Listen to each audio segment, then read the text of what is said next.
polovici októbra sme do Košickej zoo priviezli nový druh primáta. Ide o gibbony zlatolice. Môžeme ich považovať za prvé ľudópy, ktoré v Košickej zoo chováme. Dvoch bratov sme priviezli zo zoologickej záhrady v Olomouci. Volajú sa Baxi a Buddy.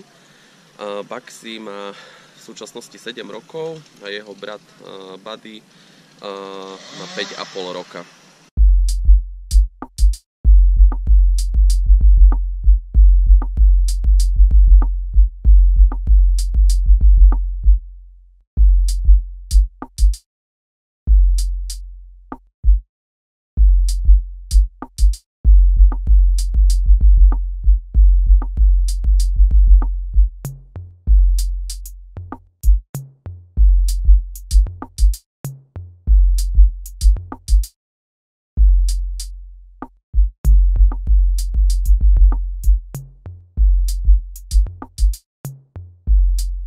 Aklimatizácia obidvoch bratov v Košickej zoo prebehla bez nejakých väčších problémov.